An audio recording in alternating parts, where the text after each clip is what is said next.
بسم اللہ الرحمن الرحیم الحمد للہ رب العالمین والعاقبۃ للمتقین وصلی اللہ وسلم علی نبینا محمد وعلی آلہ وصحبہ اجمعین اما بعد قال اللہ سبحانہ وتعالی فی کلامہ المجید اعوذ باللہ من الشیطان الرجیم بسم اللہ الرحمن الرحیم سبحان الذی اسری بعبدہ لیلا من المسجد الحرام الی المسجد الاقصى الذی بارکنا حولہ لنریہ من آیاتنا انہ هو السمیع البصیر۔ ہر قسم کی تعریف اللہ عز و جل کے لیے ہے۔ درود و سلام اللہ کی تمام انبیاء کرام علیہم الصلاۃ والسلام پر، خصوصاً ہمارے اور آپ کے آخری نبی جناب محمد رسول اللہ صلی اللہ علیہ وسلم پر۔ بھائیو، بزرگوں اور دوستو، اللہ کی مہربانی سے آج تراویح کی نماز میں سورہ بنی اسرائیل اور سورہ کہف کی تلاوت کی گئی۔ یہ دونوں انتہائی اہم اور عظیم صورتیں ہیں۔ مختصر وقت میں ان کا خلاصہ پیش کرنا بہت مشکل ہے، لیکن پھر بھی ہم اللہ کی توفیق اور مہربانی سے جو باتیں اللہ کی توفیق سے میسر ہو سکے آپ کے سامنے رکھنے کی کوشش کریں گے۔ اللہ ہمیں عمل کی توفیق عطا فرمائے۔ میرے بھائیوں، بزرگوں اور دوستو، سب سے پہلی صورت جو آج کے خلاصے کے لیے ہے وہ سورہ بنی اسرائیل ہے۔ اس صورت کو سورہ بنی اسرائیل بھی کہا جاتا ہے، اس صورت کو سورہ اسراء بھی کہا جاتا ہے، اور اس صورت کو سورہ سبحان بھی کہا جاتا ہے۔ اس صورت کی اللہ کے نبی صلی اللہ علیہ وسلم کے نزدیک خصوصی منزلت تھی۔ اما عائشہ صدیقہ رضی اللہ تعالیٰ عنہ بیان فرماتی ہے کہ ما کان رسول اللہ صلی اللہ علیہ وسلم ینام فی اللیل حتی یقرأ سورۃ الزمر و سورۃ بنی اسرائیل، رواہ الترمذی وصححہ الشیخ الالبانی رحمہ اللہ۔ تو امام ترمذی رحمہ اللہ نے اس روایت کو صحیح قرار دیا ہے۔ شیخ البانی یعنی اس روایت کو امام ترمذی نے روایت کیا ہے اور شیخ البانی رحمہ اللہ نے اس کو صحیح قرار دیا ہے۔ حدیث نمبر 641 ہے۔ تو دیکھیں، یہ اس روایت کا مطلب یہ ہے کہ اللہ کے نبی صلی اللہ علیہ وسلم رات میں سونے سے پہلے سورہ زمر اور سورہ بنی اسرائیل کی تلاوت کیا کرتے تھے۔ اس سے پتہ چلتا ہے کہ سورہ بنی اسرائیل کی اللہ کے نبی صلی اللہ علیہ وسلم کے نزدیک کیا مکانت و منزلت تھی۔ یہ صورت کن پس منظر میں نازل ہوئی، کن حالات میں نازل ہوئی؟ آپ دیکھیں، اللہ کے نبی صلی اللہ علیہ وسلم کو کفار مکہ بہت زیادہ پریشان کر رہے تھے، اور اللہ کے نبی صلی اللہ علیہ وسلم سے ان کے مطالبات بڑھتے جا رہے تھے۔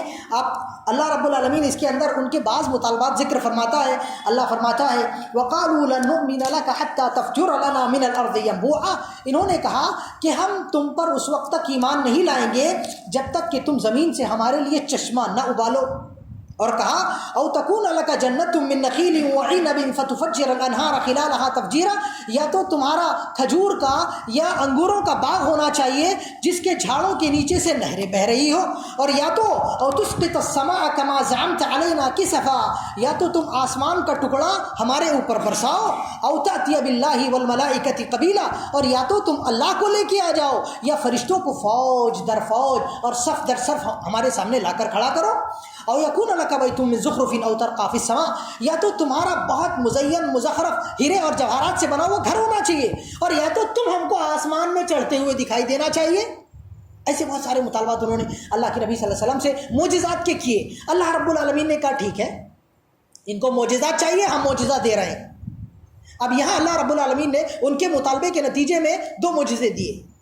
ضروری نہیں ہے کہ ان کی طلب کے مطابق معجزہ ہو، اللہ رب العالمین جس طرح کا معجزہ دینا چاہے گا اللہ دے گا، ٹھیک ہے۔ تو اولاً تو وہ یہ کوشش کر رہے تھے کہ اللہ کے نبی صلی اللہ علیہ وسلم سے ایسے مطالبات کیے جائے جو اللہ کے نبی صلی اللہ علیہ وسلم پورے نہ کر سکے۔ جب آپ وہ پورے نہ کر سکے تو اسلام کی سچائی ڈھے جائے، زمین بوس ہو جائے، ایسا چاہتے تھے۔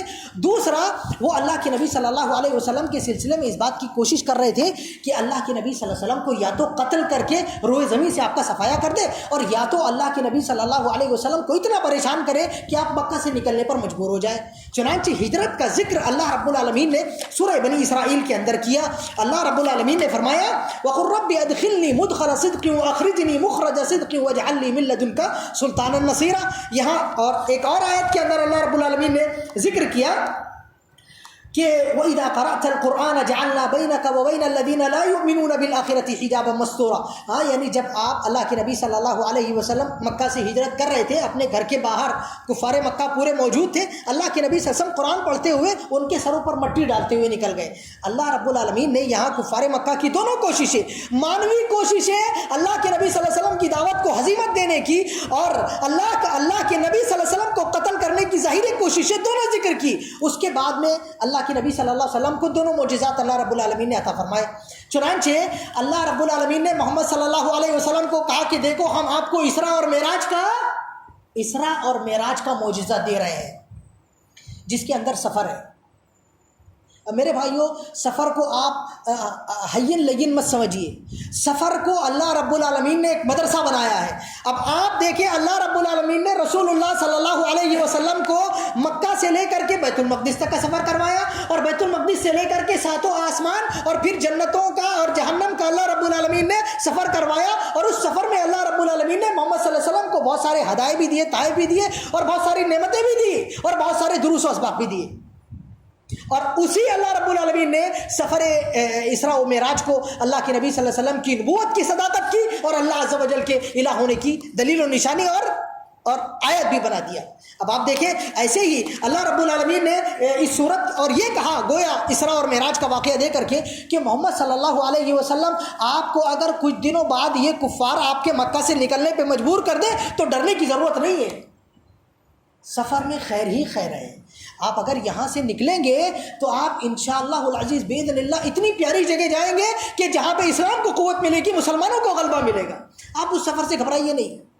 بچے کو دیکھیے آپ کیسے بچہ سفر کرتے ہوئے الحمدللہ جا کر کے ایک صحیح سالم انسان بنتا ہے. ایسے ہی یہاں یہ کہا گیا کہ دیکھیں محمد صلی اللہ علیہ وسلم آپ کو سفر ہجرت, آپ کو سفر اسراء کے اندر مکہ یعنی بیت المقدس میں لے جایا گیا. وہاں پر انبیاء کرام علیہ الصلوۃ والسلام کی اللہ کے نبی صلی اللہ علیہ وسلم نے امامت کروائی, اور گویا اللہ رب العالمین نے آپ کو درس دیا کہ دیکھو یہ جو شریعت اب آپ کو دی جا رہی ہے یہ سفر کرتے ہوئے منتقل ہو کر آپ کے پاس میں آ رہی ہے.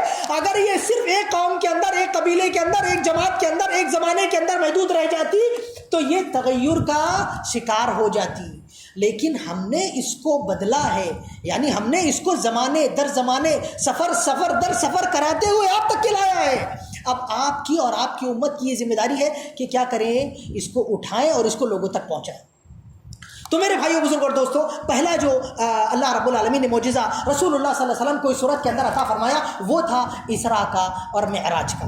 ٹھیک ہے, اس کے بعد میں دوسرا جو معجزہ اللہ رب العالمین نے عطا فرمایا وہ ہے قرآن کریم کا. اللہ رب العالمین فرماتا ہے ان ھذا القرآن یہدی للتی ہی اقوم ویبشر المؤمنین الذین یعملون الصالحات ان لهم اجرا کبیرا. اس صورت کے اندر اللہ رب العالمین نے قرآن کریم کا 11 مرتبہ ذکر کیا, اور قرآن کریم کو اللہ رب العالمین نے بطور معجزہ کے پیش کرتے ہوئے پوری انسانیت کو چیلنج دیا, انسانوں کو, جناتوں کو, عربوں کو, عجموں کو, سب کو. کہا قل ان اجتمعت الانس والجن على ان ياتوا بمثل هذا القرآن لا ياتون بمثله ولو كان بعضهم لبعض ظهيرا. تو یہ دونوں معجزات اللہ رب العالمین نے رسول اللہ صلی اللہ علیہ وسلم کو عطا فرمائے, اور اللہ رب العالمین نے اسلام کی صداقت کو ثابت کیا, اور قرآن کی صداقت کو ثابت کیا, رسول اللہ صلی اللہ علیہ وسلم کی صداقت کو ثابت کیا, اور اپنی الوہیت کو ثابت کیا. آگے اگلی سورت جو ہمارے پاس میں ہے میرے بھائیو, یہ صرف 1-2 پوائنٹ ہے سورہ اسراء سے متعلق, ورنہ اس کے اندر جب یہ شریعت ہمارے کو دی گئی امت محمدیہ صلی اللہ علیہ وسلم کو, تو باقاعدہ اس شریعت کی کیا کیا بنیادیں ہیں وہ بنیادیں بھی اللہ رب العالمین نے سورہ اسراء کے اندر ذکر کر دی. چنانچہ سب سے پہلی بنیاد جو اس شریعت کی اللہ کے نبی صلی اللہ علیہ وسلم کو دی گئی, سب سے پہلی بنیاد یہ بتائی گئی کہ اس کی پہلی بنیاد توحید پہ ہے. وَقَضَىٰ رَبُّكَ أَلَّا تَعْبُدُوا إِلَّا إِيَّاهُ وَبِالْوَالِدَيْنِ إِحْسَانًا. وَقَضَىٰ رَبُّكَ أَلَّا تَعْبُدُوا إِلَّا إِيَّاهُ, پہلی بنیاد توحید ہے. لا تجعل مع اللہ الہا آخر فتقعد مذموما مخذولا. اللہ رب العالمین نے شرک سے صریح الفاظ میں منع کیا اور توحید کا صریح حکم دیا, اور فرمایا کہ یہ اس شریعت کی سب سے پہلی بنیاد ہے. دوسری بنیاد جو اس شریعت کی اس صورت کے اندر ذکر کی گئی وہ یہ ذکر کی گئی کہ اس کے اندر اخلاقیات کا ٹھاٹھے مارتا ہوا سمندر ہے. کوئی بھی شریعت آج تک کے اتنے اخلاقیات کے دروس دیتی نہیں رہی جتنی کہ شریعت نے دی. چنانچہ آپ دیکھیں, ایک آپ پڑھتے جائیں وقضى ربک سے لے کر کے آپ کو فتلقى فی جہنم ملوما مدحورا تک کہ اللہ رب العالمین نے پورے اخلاق ذکر فرمائے ہیں. زنا نہیں کرنا ہے, چوری نہیں کرنا ہے, ڈکیتی نہیں کرنا ہے, یتیموں کے ساتھ میں اچھا سلوک کرنا ہے, اپنے بچوں کو قتل نہیں کرنا ہے, ان کی اچھی تربیت کرنا ہے, والدین کے ساتھ میں اچھا سلوک کرنا ہے, مال جو اللہ رب العالمین نے آپ کو دیا ہے اس کے ساتھ میں حسن تصرف کرنا ہے, جہاد کرنا ہے, اور اللہ رب العالمین نے جو اپنے کان کا خیال رکھنا ہے, آنکھوں کا خیال رکھنا ہے, دل کا خیال رکھنا ہے, قرآن کا خیال رکھنا ہے, رسول اللہ صلی اللہ علیہ وسلم کی عظمت کا خیال رکھنا ہے, بہت سارے اخلاقیات کے دروس اللہ رب العالمین نے صورت کے اندر دیے. یہ بتایا کہ اس دین کی بنیادیں بہت مضبوط ہیں. ایسے میرے بھائیوں اور بھی بہت ساری بنیادیں اس یعنی شریعت کی جو اللہ کے نبی صلی اللہ علیہ وسلم کے پاس میں منتقل ہو کر دیگر انبیاء سے آئی ہے, اللہ رب العالمین نے ذکر کی. ان کے بیان اور ان کی تفصیل کا موقع نہیں ہے. آگے بڑھے. اگلی سورت جو آج تلاوت کی گئی وہ تھی سورۃ الکہف. سورۃ الکہف بڑی عظیم سورت ہے. اللہ رب العالمین معاف فرمائے, اللہ کے نبی صلی اللہ علیہ وسلم نے اس سورت کے پڑھنے والے کو دجال کی فتنے سے محفوظ قرار دیا ہے. اور اللہ کے نبی صلی اللہ علیہ وسلم نے جمعہ کے دن اگر کوئی بندہ سورہ کہف کی تلاوت کرتا ہے تو اس کو نور عطا کیا جاتا ہے.